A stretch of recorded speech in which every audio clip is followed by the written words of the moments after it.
Hello everyone, welcome back with again a new chapter and a new book, which is How to Win Friends and Influence People by Dale Carnegie. ये दो parts में divided है, which is part 1 and part 2. Part 1 में है fundamental techniques in handling people and part 2 है 6 ways to make people like you.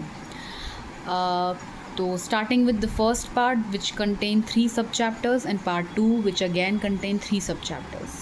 शुरुआत करते हैं पार्ट 1 से कि फंडामेंटल टेक्निक्स क्या हैं या बेसिक टेक्निक्स क्या हैं अगर आपको लोगों को हैंडल करना है या फिर लोगों को संभालना है या ये बताना है कि एक्चुअल में आपको जैसी चीज़ें रिक्वायर्ड हैं वैसी आप अगर लोगों से चाहते हैं तो क्या क्या पॉइंट हो सकते हैं. चैप्टर 1 कहता है डोंट क्रिटिसाइज कंडेम और कंप्लेन. यहाँ पे ऑथर ही कहना चाहते हैं कि क्रिटिसिज्म जो होता है या फिर किसी को ये बताना, नीचा दिखाना या फिर उसको ये बोलते रहना ये अच्छा नहीं है वो अच्छा नहीं है, उससे क्या होता है, क्रिटिसाइज़ करने से आप किसी को बदल तो नहीं सकते हो, वो सिर्फ उनका ईगो और हर्ट कर देता है. उससे प्रॉब्लम ये हो जाती है कि जो आप बात कन्वे करना चाह रहे थे वो कन्वे ना करके इंसान उसको समझता है कि आपने उसकी बेइज्जती कर दी और उस बात पे एक नई लड़ाई शुरू हो जाती है. सो आई थिंक कम्युनिकेशन बड़ा मैटर करता है कि आप क्या कहना चाह रहे हो. मतलब लोग जो हैं वो गलतियां एक्सेप्ट नहीं करते जब उन्हें जज किया जाता है. उन्हें समझो एज़ कम्पेयर टू ब्लेम करने की. उनको ब्लेम मत करो, उनको समझाने की कोशिश करो. समझो और समझाओ with polite voice. This is most important part जब आप कम्युनिकेट कर रहे होते हो किसी से. इसका एग्जाम्पल देती हूँ मैं. जैसे अगर तुम्हारा कोई फ्रेंड है जो बार बार लेट आता है, तुम गुस्सा होकर बोलोगे तुझमें कभी टाइम का सेंस ही नहीं है यार. अगर ऐसा बोल दोगे उसे, हो सकता है उसे शायद से वो हाँफता सांस ऊपर नीचे हो रही है उसकी, वो आया तुम्हारे सामने जल्दी से ऑन टाइम टच करने के लिए कैसे तैसे, फिर भी भले ही लेट हो गया लेकिन वो अपने हिसाब से जल्दी कर रहा था और आपने उसको ऐसा स्टेटमेंट कहा तो हो सकता है उसका ईगो हर्ट हो जाए कि यार मैं इस इंसान के लिए सब कुछ छोड़ के इतनी जल्दी आया. In place of asking me कि हाउ आई गॉट लेट, मैं लेट कैसे हो गया, इसकी जगह ही इज़ ब्लेमिंग मी कि तुम हमेशा लेट करते हो. तो वो अपने ईगो पे ले जाएगा उस बात को और आपसे लड़ाई शुरू कर देगा एज़ कम्पेयर टू उस बात को समझने के. तो आप इस बात को बेटर कैसे कह सकते थे. आप उसे बोलते यार समझ सकता हूँ बिज़ी था, लेकिन अगर तुम टाइम पे आते तो शायद हम दोनों का टाइम बच जाता और हम दोनों थोड़ा ज़्यादा एक्स्ट्रा बैठ पाते. होप कि नेक्स्ट टाइम अगर हम मिलें तो टाइम थोड़ा ज़्यादा मिल पाए. इस तरह से अगर आप बोलोगे तो हो सकता है ये चीज़ बुरी भी नहीं लगे और समझ भी आ जाए. एक और एग्जांपल देती हूँ. आपने स्टोरी सुनी होगी बचपन में. एक राजा था और 2 पंडित थे उनके उसमें सभा में. उन्होंने पूछा कि ये बताइए कि मेरा राजपाट कब तक चलेगा और मैं कब तक राज करूँगा.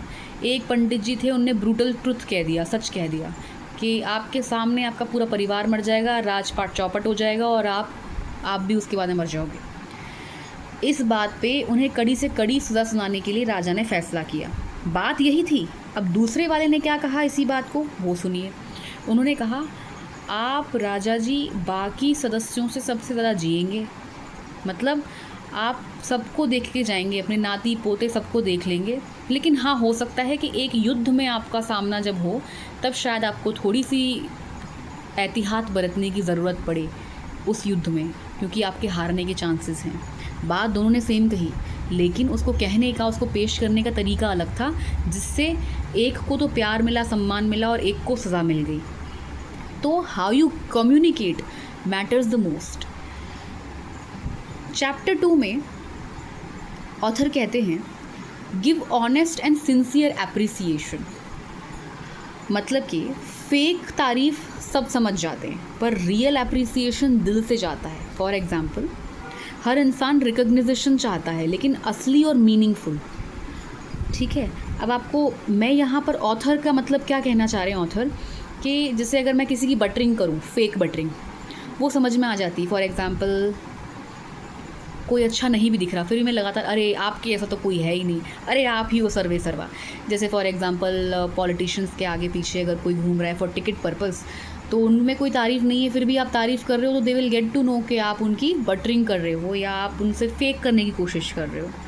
जबकि अगर आप जेन्युइनली किसी की तारीफ़ करते हो और उस बात में बेस है तो उसको कन्वे करने का तरीका है अगर, तो सामने वाले को समझ में आता है और अप्रिशिएशन भी फील होता है. फॉर एग्ज़ाम्पल इफ़ आई से टाइम टू टाइम अप्रिशिएट करना बहुत ज़रूरी है.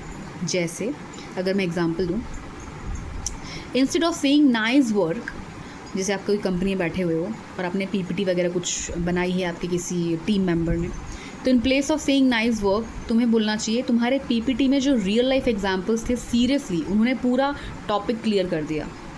तो इससे उसको जेन्युइनली मोटिवेटेड भी फील होगा और ये भी लगेगा कि हाँ मेरे काम को रिकग्निशन मिली, जिसके लिए मोस्ट ऑफ द इंसान भूखे रहते हैं और वो ही हम उन्हें नहीं देते, क्योंकि after all human beings are social animals, they need love, support, care, जो चीज़ें आजकल लैकिंग हैं।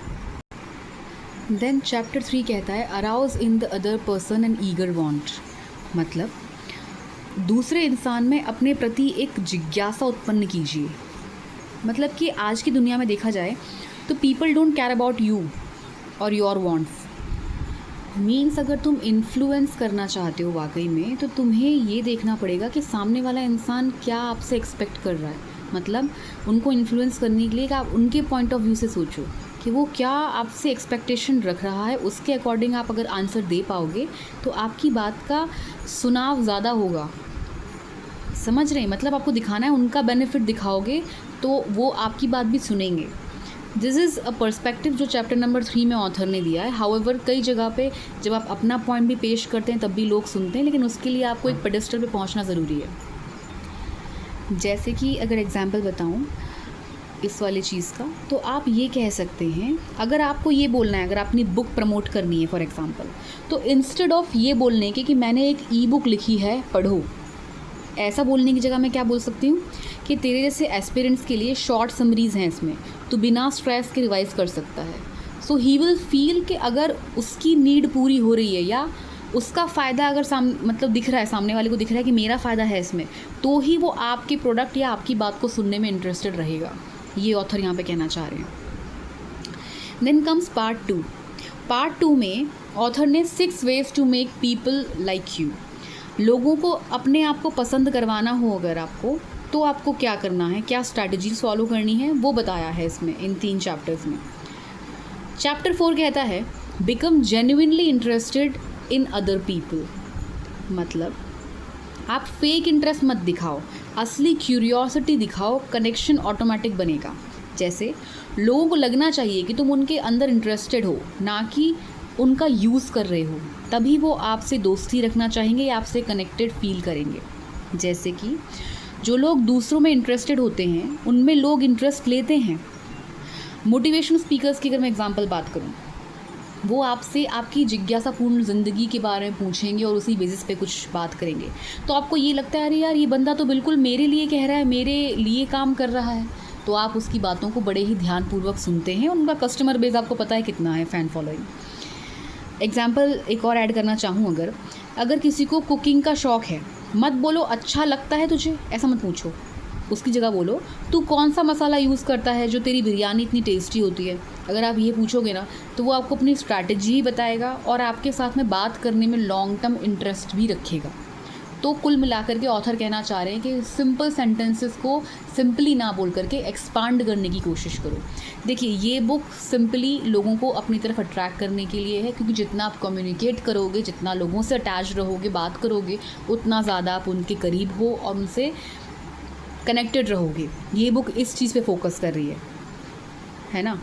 तो हमें ये बात ध्यान देनी है, ये बिज़नेस बुक नहीं है। तो ऑथर यहाँ पे सिर्फ और सिर्फ सिखा रहे हैं कि हमें कनेक्शन किस तरह से इम्प्रूव करने हैं अपने, ताकि आप उनसे बेझिझक होकर के आराम से सवाल वगैरह पूछ सकें। चैप्टर नंबर 5 स्माइल बड़ी मैटर करती है। ये तो आपने खुद ने भी एक्सपीरियंस किया हो, भले ही कोई भी अजनबी क्यों ना हो, लेकिन आप हल्की सी स्माइल दे दीजिए तो जो इंसान रूड भी बिहेव कर रहा होगा वो नॉर्मल ही बिहेव करेगा आपसे। स्माइल दे करके आप पूछेंगे मे आई हेल्प यू, या फिर आप नॉर्मली पूछ लेंगे, या कहीं भी जाते हुए कोई बहुत खड़ूस प्रोफेसर ही क्यों नहीं है, लेकिन आप सुबह आप स्माइल करके गुड मॉर्निंग करके देखिए, पूरे दिन आपको डिस्टर्ब नहीं करेंगे वो। This is an example. जैसे स्माइल से तुम अप्रोचेबल लगते हो, वो नॉन वर्बल इन्विटेशन है स्माइल देने का। जनरली लोग इसको नेगेटिव वे में लेते थे कि बोलते हैं लड़कियों के लिए कि हंसी तो फंसी। वो क्या रीज़न है उसका, मतलब कि smile is a genuine invitation. एक ना बोल करके भी बोलना कि okay I am approachable, you can talk to me if you want. This is something. So smile works very good. अगर आपको किसी को इनिशिएट करना है, किसी से बात करनी है, तो स्माइल इज़ वेरी इंपॉर्टेंट. और smile is the shortest distance between two people, आप ये भी कह सकते हो शॉर्ट टर्म में. जैसे इंटरव्यू स्टार्ट होने से पहले या स्ट्रेंजर से बात करते वक्त एक हल्का स्माइल कॉन्फिडेंस भी दिखाता है और वार्मथ भी, कि आप उनकी बात को ध्यान से सुन भी रहे हो और आपको कॉन्फिडेंस भी है. फिर स्माइल हल्की सी होनी चाहिए, ऐसा नहीं कि आप सामने वाले का मजाक उड़ा रहे हो. चैप्टर 6 है रिमेंबर देयर नेम्स. हमेशा याद रखिए आप जिससे बात कर रहे हैं या करने जा रहे हैं उनका नाम आपको याद हो तो ज़्यादा अच्छा है. उसका कारण क्या है कि नाम लेने से इंसान को वैल्यू फील करवाता है. मतलब कि अच्छा ओके, मतलब उसने मेरे नाम को ध्यान रखा, मतलब कि he was actually listening to me, my conversations, और इंटरेस्टेड है मुझसे बात करने में, इसीलिए उसको मेरा नाम याद है. जनरली आपने देखा होगा बड़े बिजी लोग जो होते हैं वो सॉरी आपका नाम क्या था, इस तरह से. सो व्हाट यू फील कि अरे इसको मुझे फिर से बताना पड़ेगा. कई बार आपने खुद ने भी ये चीज़ फील की होगी. आप रैंडम किसी इंसान से बात कर रहे हैं, आपने काफ़ी सारी बातें कर ली और उसने आपका नाम ही नहीं पूछा, है ना, और फिर वो पूछता है या फिर अगले दिन मिल गई या फिर नेक्स्ट दिन आपका नाम क्या था, तो आपको हल्का सा ऑकवर्ड फील होता है.